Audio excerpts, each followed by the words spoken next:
What's up guys, Nolan here, and today we're going to quickly run through a few of the current most asked questions for Escape from Tarkov, starting with the most annoying, VOIP. VOIP has been confirmed multiple times, guys. There will be proximity voice chat in-game at some point in the future for Escape from Tarkov. BSG are taking it very seriously, and Nikita Bayanov, the lead dev of Escape from Tarkov himself, is very worried about it for all the right reasons. He agrees that it needs to be in the game in some form, so it will be coming to the game, but if it turns out bad, they will either change it or worst case remove it, but regardless, we will see it in the game to test it. The cons of VoIP are obvious, as children, both in body and mind, can use it to troll and take away from the experience of Escape from Tarkov, but the pros of it are countless, as teamwork with proximity voice would be 10 times easier, especially with strangers, as once the karma system is in, it will be vital. Speaking of the karma system, yes, it is coming. If you don't know what the karma system is, then check out my very short video on it below. The TLDR, however, is that you will get punished in some way for killing members of your own faction, aka USEC killing USEC or Scav killing Scav. The only confirmation that we have so far is that it will be coming for Scavs, as the Scav on Scav violence is significantly taking away from the overall experience of the game. Even though most players don't have any issues handling Scavs, an easy fight with Scavs being alive is better than you just finding a bunch of bodies on the ground while a player Scav runs to the exit with an extra Taz or Keter on their back. There is a lot more to the system, and the video on karma linked below is recent, so check that out if you want to learn more. Next topic is cheaters.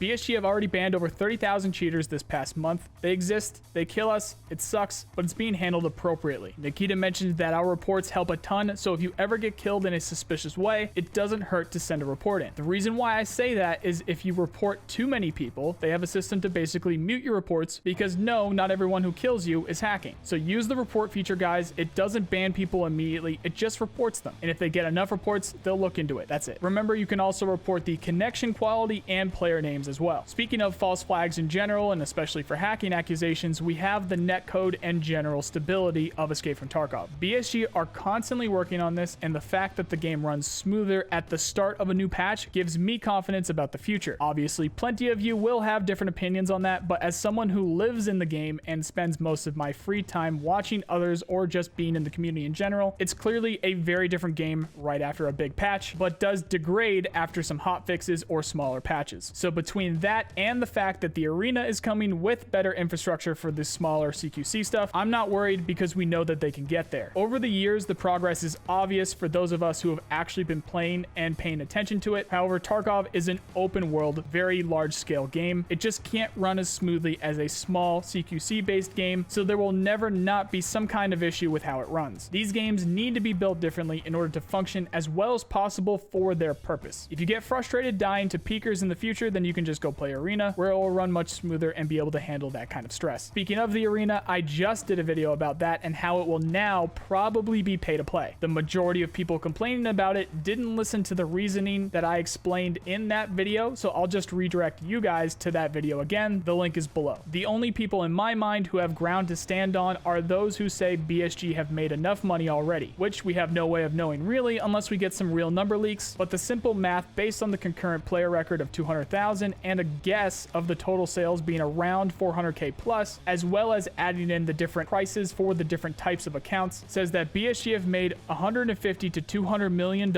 at least over the years, but it's just that, years. EFT has been its most active hands down in the past 2 years, especially the last year, but has been in development for more than 5. And this is while the team has grown to over 130 developers. When you take 130 plus real people's annual salaries into account, on top of all the costs of running a studio and the game's infrastructure, that's enough money to get through to the end of the current project for sure, but possibly not enough to add what they would for the arena, which is still, by the way, a possibility of not being pay to play in the end. Nikita just mentioned that it will likely be an extra cost, and I'm making sure that you guys don't get blindsided by making it clear, so we'll see. Then the question of whether it's needed comes into play, and that's up to the individual. I would have to say that I think the arena would be a fantastic addition to the Tarkov universe with everything that they plan to add. I can see why the survival-based players complain about it, but in that case, guys, just don't buy it, as it will not affect you at all. Nothing is changing for you except for when the day comes, you'll have less chads running around. Then the trolls complain because it's easy to and say that it's a scam for extra money for a game that is already broken. So all I can say is that as someone who has looked into this thoroughly, I think it makes sense. If you're still worried about the money that I just discussed and don't think it adds up, it's because I actually left one thing out, because it fits very well into the next question, and it's the whole reason why why we're even here right now. Russia 2028. The next question or topic is the want for a single player experience in Escape from Tarkov. Russia 2028 is the answer, of which again, I've made a whole video going into detail on that, and that's linked below. There will be expanded offline features coming to Escape from Tarkov as well, along with the group offline servers, but there will not be progression with those. Now, the reason why Russia 2028 is important to the money made with Escape from Tarkov is because on top of all of the costs right now, BSG still needs enough money to develop Russia 2028 after Tarkov is finished. They are still a business and still need to look ahead to the future. There's also the fact that the TLDR here is that EFT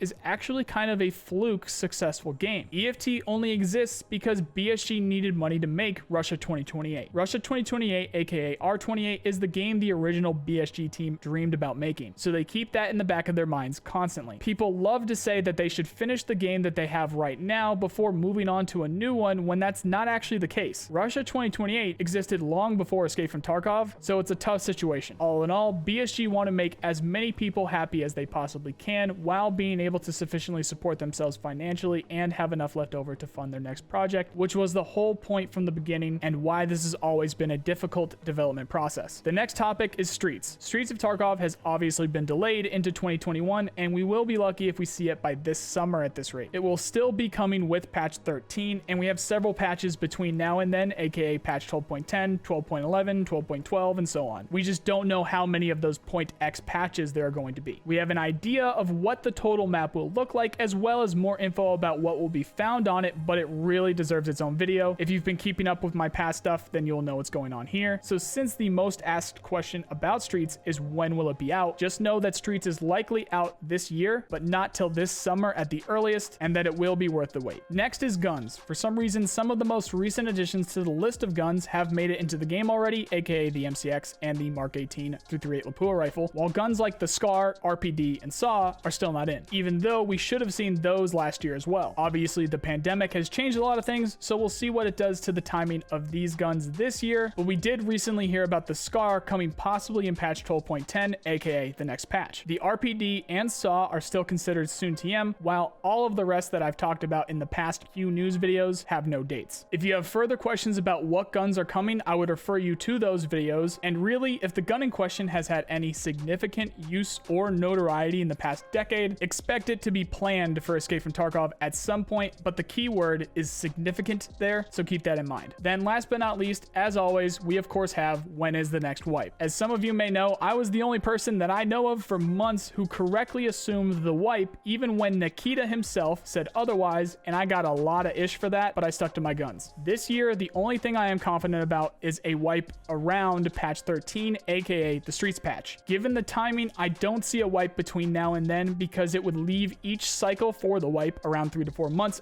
but it's happened in the past. Given the amount of changes and the speed at which they've been pumping them out, I would say it's not completely out of the question for us to see a wipe in March or April at the latest, then get another one along with Streets in maybe July to September. It all depends on the progress of Streets at this point inside BSG. If they think it will be later, they could wipe sooner to keep things fresh, but if they think it's close, they won't bother wiping until it's ready. So to be clear here, my money is on the next wipe coming with Streets of Tarkov around summer to fall of this year, aka 6 to 8 months from now, but it's totally possible we could see one around April, and that is the best that I have for that right now. Around Streets, we also have the big changing points in the game as we know it, with the custom rigs and armor hitboxes, weapon malfunctions, map-to-map travel, and the actual addition of proper lore to the game, all of which are planned to be in this year. For more info on those, you can check out my Turning Point or news playlists. Also, remember to check out the description for full videos I've discussed on these topics I've brought up today. If you have even more questions or you would like something clarified, the comment section is there for you to use. I'll try and get to as many as I can, but that is all for now with the most asked questions in Escape from Tarkov for January 2021. If you need more Tarkov news or content in general, then check out these playlists here. If you like this video, then you know the drill. Please subscribe. I really appreciate the people who do. Otherwise, I hope you at least learned something, and I also hope you have a nice day. See you guys.